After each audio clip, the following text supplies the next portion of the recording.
O desembargador aposentado Sebastião Coelho e o advogado Ezequiel Silveira, da Associação dos Familiares e Vítimas do 8 de Janeiro, a ASFAV, divulgaram o vídeo legendado do discurso de Silveira ao Congresso Nacional Argentino, em audiência pública que ouviu parlamentares brasileiros, advogados de presos políticos do ministro Alexandre de Moraes e a juíza aposentada Ludmila Lins Grilo sobre as violações de direitos humanos nos inquéritos políticos conduzidos no judiciário controlado por Moraes.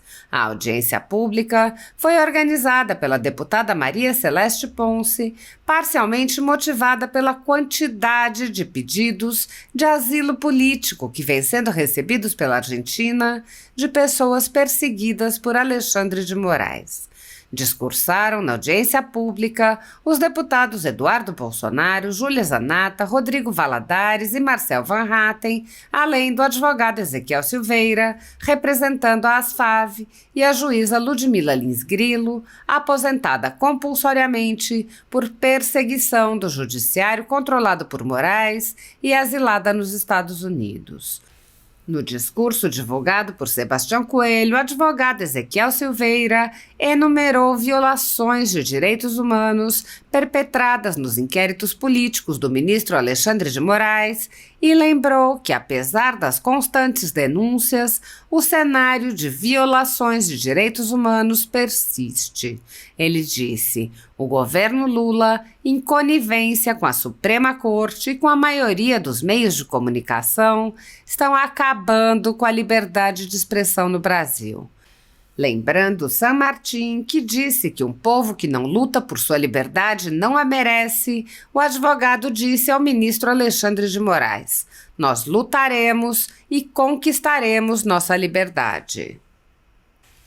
Na conjuntura jurídica atual do Brasil, muitas pessoas estão sendo tratadas como subcidadãos e subhumanos, sendo perseguidas implacavelmente por medidas judiciais invasivas e arbitrárias, sem direito razoável ao contraditório e à ampla defesa, pelo simples motivo de terem manifestado apoio ao ex-presidente Jair Bolsonaro.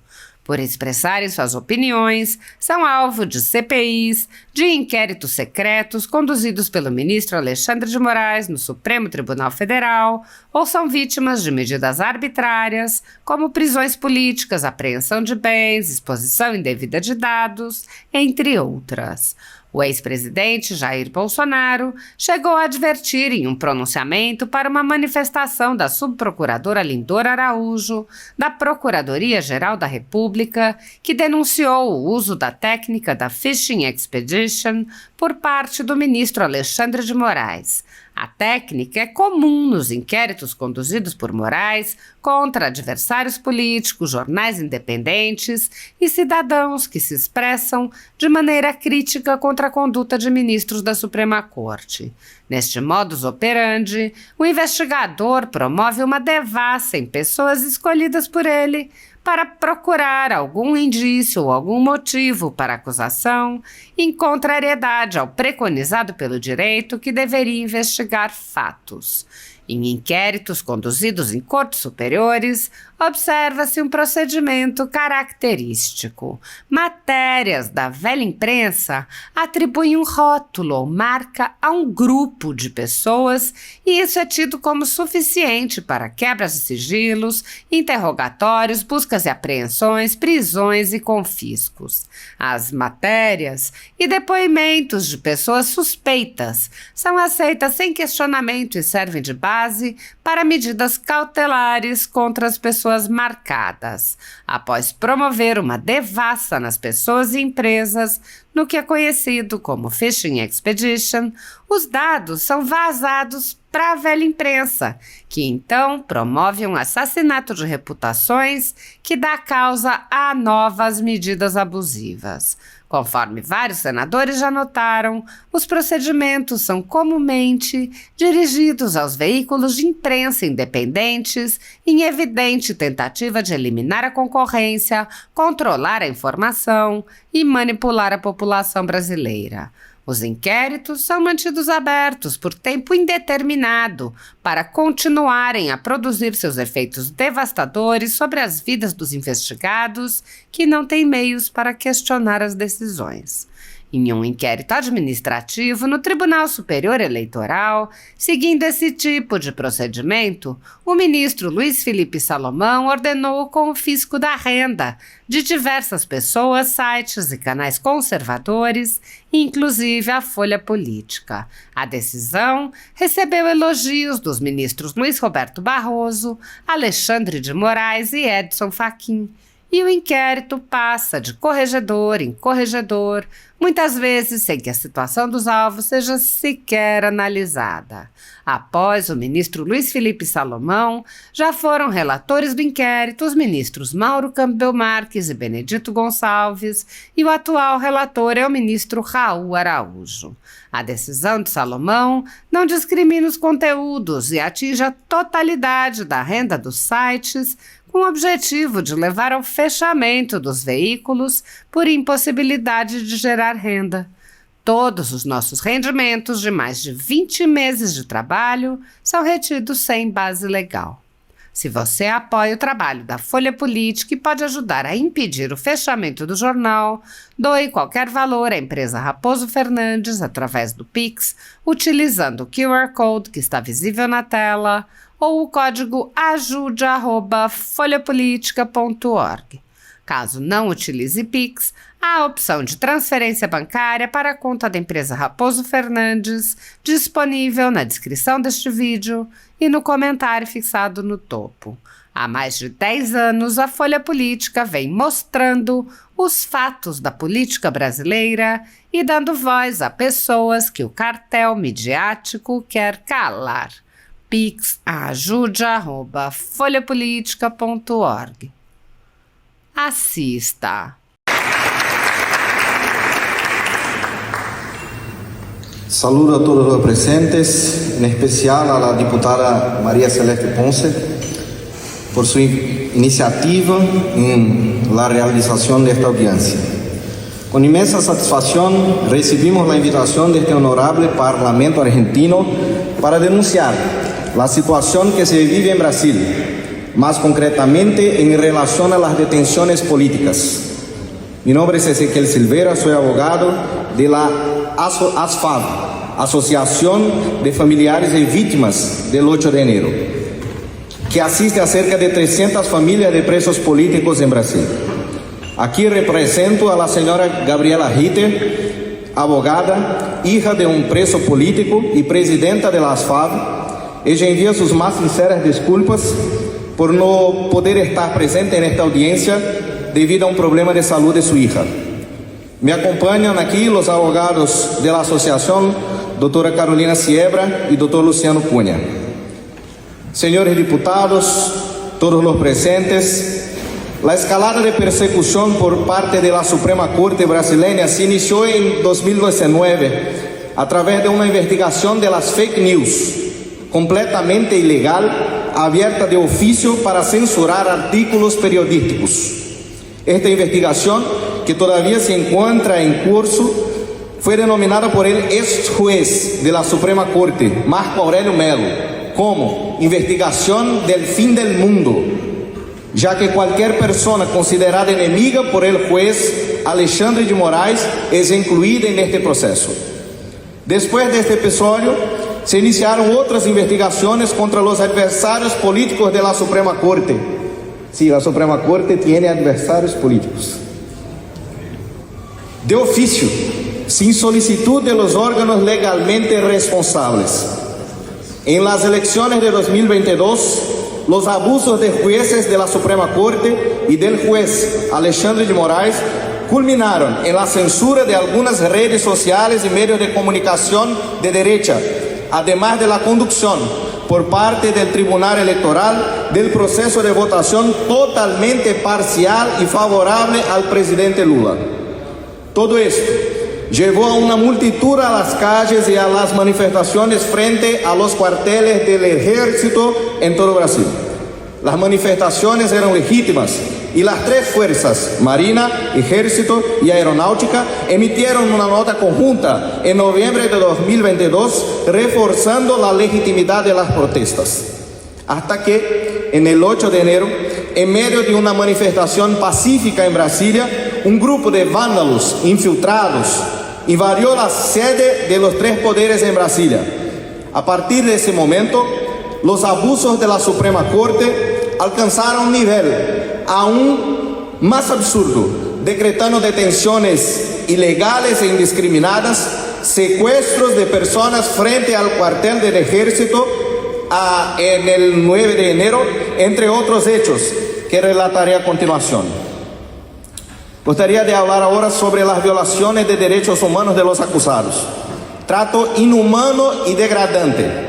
Las personas que fueron detenidas en el 8 de enero, aunque no hubieran cometido ningún delito, quedaron casi 12 horas sin derecho a hidratación ni alimentación. Al ser trasladadas a las cárceles, hubo casos en que quedaron alojadas 22 personas en una celda con capacidad para 8 personas.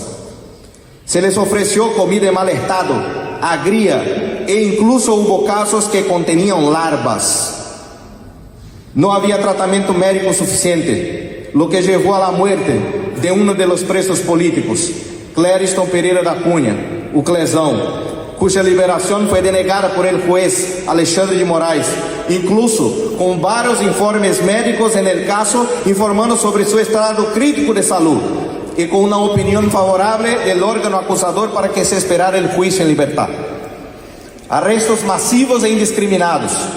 El 9 de enero, casi 2.000 personas, entre ellos ancianos, niños y personas con comorbilidades, que se manifestaban pacíficamente frente al cuartel general del Ejército en Brasilia, fueron arrestados sin ninguna indicación de participación en los actos de vandalismo del día anterior. Los propios policías que llevaron a cabo las detenciones de las personas declararon en juicio que no les dieron voz de arresto, que las víctimas fueron engañadas, inducidas a subir a los autobuses para ser identificadas y liberadas, cuando en realidad estaban siendo arrestadas. Por eso dijimos secuestro.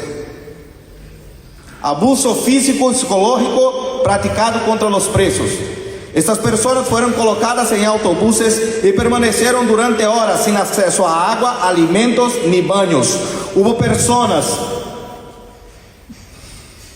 que se aliviaron en bolsas de plástico y botellas dentro de los vehículos. En la Academia Nacional de Policía Federal, donde fueron llevados, las personas solo recibieron alimentación y asistencia médica a última hora de la tarde. Los arrestos tuvieron lugar a las 7 de la mañana. En el lugar, varias personas se sintieron mal y fueron trasladadas inconscientes al hospital. Además, el ambiente insalubre, la falta de información y la desesperación hicieron que una de las personas detenidas, mi cliente, intentara suicidarse cortándose las venas. De las violaciones al debido proceso legal,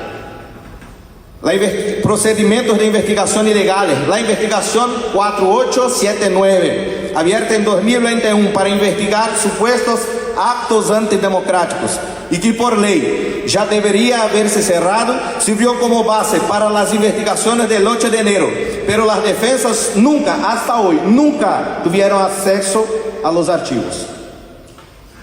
Sospecha del relator y politización del proceso. Varios de los ministros del Supremo Tribunal Federal, especialmente el juez Alexandre de Moraes, ponente de los casos, se han manifestado públicamente sobre los fallos, anticipando sus votos y utilizando argumentos políticos para influir en la opinión pública. El Supremo Tribunal Federal también no posee competencia legal para juzgar la mayoría de los casos, atrayendo procesos de personas sin foro por prerrogativa de función por medio de conexiones forzadas.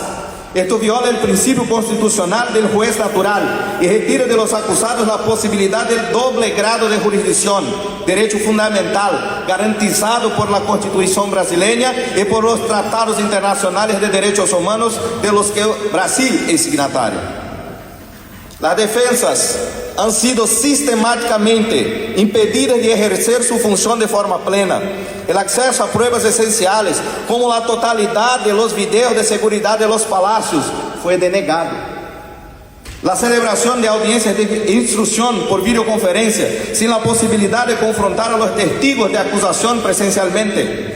La presentación de pruebas después de la instrucción procesual y la negativa a llamar a los testigos de la defensa también perjudican la defensa de los acusados y atentan contra la ley y la Constitución. La realización de fallos en pleno virtual, una modalidad de fallos sin audiencia, sino solo por votación escrita de los ministros, sin la posibilidad de debates entre las partes y los jueces y de alegatos orales en persona, viola el principio de publicidad y perjudica a la defensa de los acusados. Responsabilidad penal colectiva. El Supremo Tribunal Federal ha adoptado la tesis de los delitos multitudinarios, condenando a personas sin pruebas individuales de su participación en los actos de vandalismo, solo por estar presentes en el lugar. Esto viola principios básicos del derecho penal, como la presunción de inocencia y la individualización de la pena. Desconsideración de pruebas y los testimonios. Las pruebas de los autos, incluindo los videos de seguridad y los testimonios de testigos de acusación, demuestran que la mayoría de los presos políticos no participaron en los actos de vandalismo y muchos incluso intentaron impedir las depredaciones. A pesar de eso, la Suprema Corte de Brasil ha ignorado estas evidencias, optando por condenar de manera generalizada. Por fin, las sentencias desproporcionadas. Los acusados, que en su mayoría son ancianos y no tienen antecedentes penales, han sido condenados sin pruebas, apenas desproporcionadas, alcanzando los 17 años de prisión, bajo la acusación de intento de golpe de Estado, un delito imposible de cometer en esas circunstancias por personas mayores y desarmadas. Las FARC han trabajado incansablemente para denunciar estas violaciones y buscar justicia para los acusados y sus familias. Ya se han realizado diversas notificaciones a autoridades, organismos e instituciones en Brasil, incluindo el Consejo Federal del Colegio de Abogados, a OAB, el Ministerio de Derechos Humanos, el Gobierno Federal, el Parlamento y el propio Supremo Tribunal Federal. A pesar de conocedores de los hechos y poseer la obligación constitucional de ejercer los frenos y contrapesos en relación con el Poder Judicial, las instituciones y autoridades de la República Brasileña permanecen impasibles en relación a lo que viene sucediendo. Como ejemplo, citamos al presidente del Senado, Rodrigo Pacheco, que se niega a responsabilizar al juez Alexandre de Moraes por los abusos que viene cometiendo.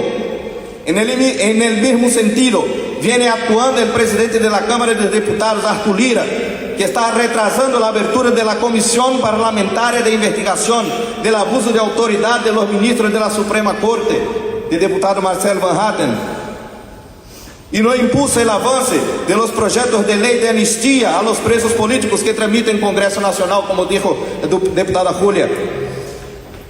Ante la inercia de las autoridades brasileñas, las FARC, en colaboración con algunos parlamentares y decenas de abogados, presentó cientos de denuncias de violaciones de derechos humanos ante la Comisión Interamericana de Derechos Humanos, que negó todas sin presentar una justificación plausible. Lo que desafortunadamente no nos sorprende, ya que el vicepresidente de dicha comisión, Rodrigo Mudrovich, es abogado del ministro de la Suprema Corte brasileña, Gilmar Mendes, uno de los más activos contra los acusados del 8 de enero. Por fin, a pesar de todos los esfuerzos, el escenario de violaciones de derechos persiste. Los acusados del 8 de enero siguen presos, ya sea en las cárceles o en prisión domiciliaria, casi 2.000 personas, con dispositivos de monitoreo electrónico que les impiden trabajar, sometidos a condiciones inhumanas y a un juicio injusto y parcial. Ante la falta de alternativas, muchos han optado por cruzar la frontera y solicitar asilo político en este país. Las FARC los abogados que defienden a los acusados y los parlamentarios comprometidos como estos que están hoy aquí no van a desistir de luchar por justicia y por la garantía de derechos de estos ciudadanos brasileños que están siendo violados. Por lo tanto, solicitamos de este Parlamento y de la nación argentina, uno, pongan sus ojos sobre lo que viene sucediendo en nuestro país y observen como el gobierno Lula, en connivencia con la Suprema Corte y la mayoría de los medios de comunicación, están acabando con la libertad del pueblo brasileño, para que ustedes no tengan que lidiar con problemas como el flujo de refugiados que ya ha comenzado. Dos, no nieguen las solicitudes de asilo que están siendo presentadas por los presos políticos acusados del 8 de enero. Y tres, presione a las autoridades brasileñas y a la Organización de los Estados Americanos la garantía de un juicio justo e imparcial, el fin de las violaciones de derechos humanos de estas personas y el respeto al Estado Democrático de Derecho. Cierro con estas palabras que se le atribuyen a San Martín, defensor de la libertad en Argentina: el pueblo que no lucha por su libertad no la merece. Digo a todos los enemigos de la libertad en Brasil, incluso y principalmente juez Alexandre de Moraes, nosotros lucharemos y haremos por merecer nuestra libertad. Muchas gracias.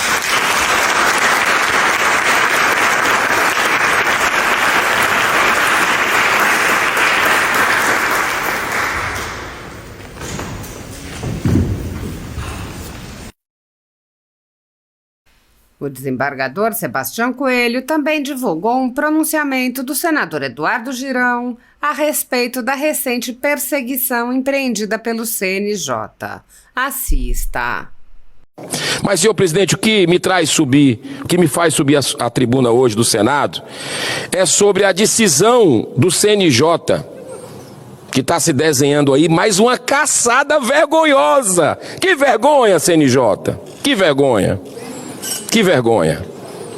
Uma instituição que foi criada aqui dentro do Senado Federal.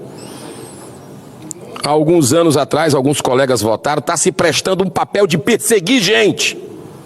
Está se prestando um papel de intimidar pessoas que ousam dizer a verdade nesse país, ousam defender a liberdade, ousam defender a Constituição do Brasil.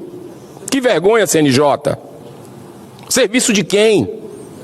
Por que isso?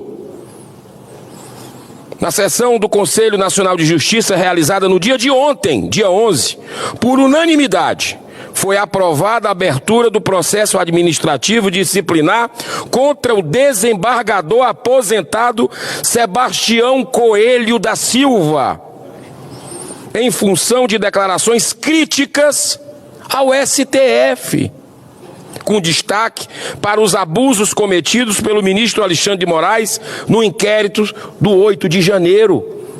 Esse brasileiro de coragem fez críticas aos poderosos e está sofrendo de outros poderosos a retaliação. Que coincidência, né? Que coincidência. Das 2.151 pessoas presas, 745 foram liberadas imediatamente. Muitas pessoas só chegaram a Brasília, acredite se quiser, no dia seguinte, ou seja, no dia 9 de janeiro, e não no dia 8. E estão sofrendo uma perseguição implacável, uma covardia. Cadê os direitos humanos? Alexandre de Moraes vem conduzindo esse inquérito de forma arbitrária, como se fosse um tribunal de exceção só possível numa ditadura. Homens e mulheres de bem detidos portando apenas bandeiras do Brasil e uma Bíblia, sem direito à ampla defesa e nem à individualização das condutas. Aqueles poucos que quebraram devem pagar de acordo com a lei, claro. Devem pagar. Ninguém passa a mão na cabeça de quem errou.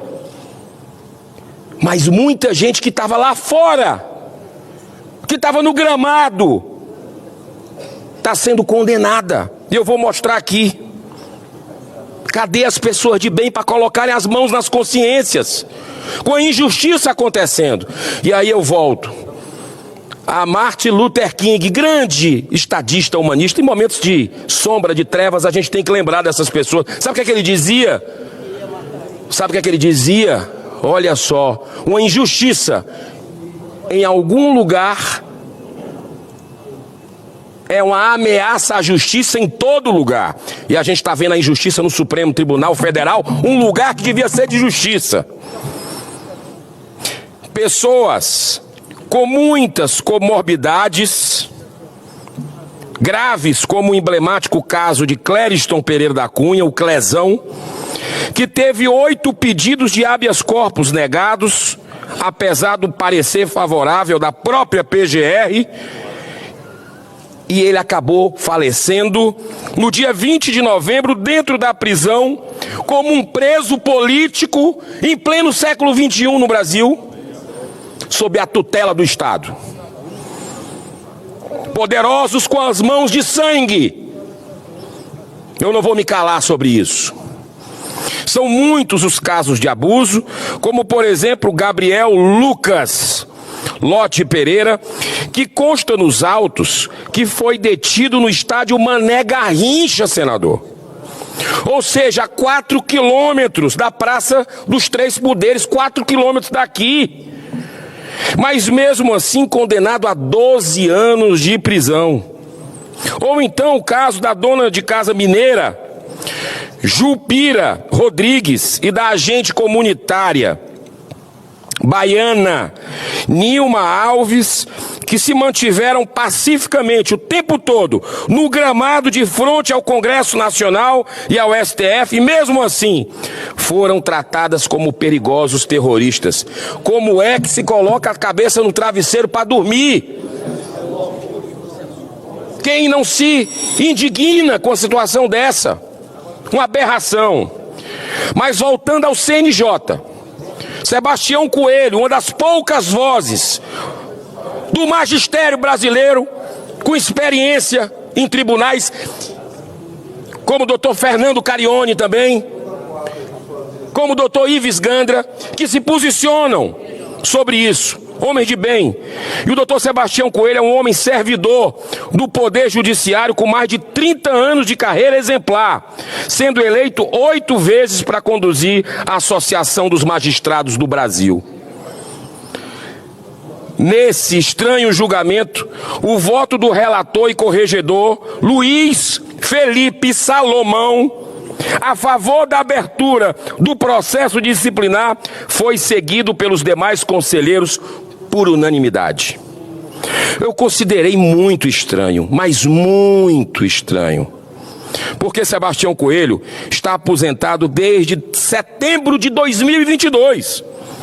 Então, descobre agora o objetivo de mais essa, a gente vê, de mais essa perversidade vingativa de um sistema carcomido pela degradação moral.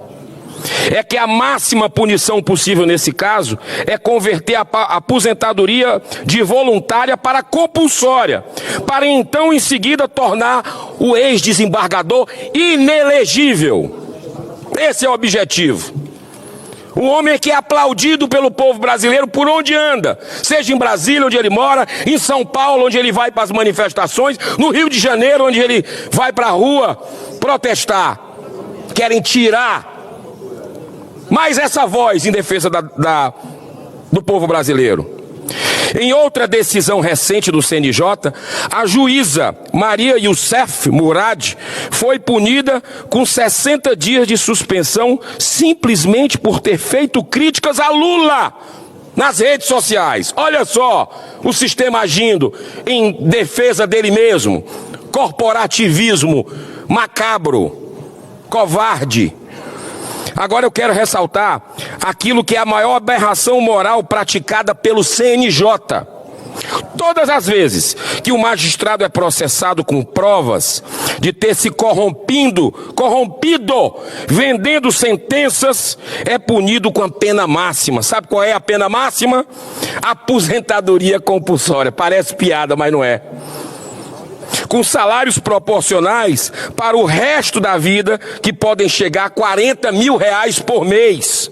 Ou seja, é na realidade um prêmio ao chamado crime do colarinho branco. Os dois pesos e duas medidas desse país de inversão de valores de hoje. Nesse assunto, o Senado já fez a sua parte a aprovar a PEC 53 de 2011, que foi remetida à Câmara dos Deputados desde 2013 e lá está estagnada há mais de 10 anos. Uma indecência. Mas sobre essa insanidade, o CNJ não faz nenhum movimento. Engraçado, né? Precisamos cobrar a Câmara dos Deputados. Está lá a PEC do senador Iovisto, que está aqui nesse plenário. A PEC 8, aprovada por nós todos. Está lá o fim do foro privilegiado, essa vergonha.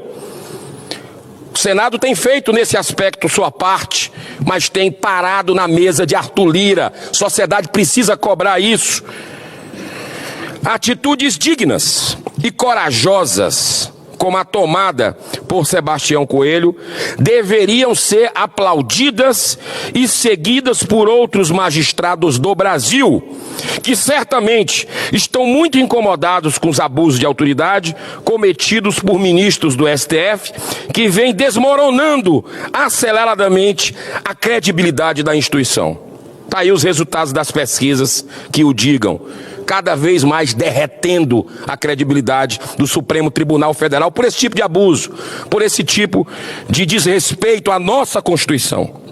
O mesmo STF que promove a perseguição política e vingativa aos cidadãos conservadores deste país é o mesmo que está revogando ações penais de criminosos poderosos, verdadeiros réus confessos de ações ilegais e corruptas, que desviaram bilhões, B de bola e de índio, bilhões de reais, ou seja, a maior das degradações morais, que é a impunidade total para quem faz parte do sistema totalmente carcomido. Muito obrigado.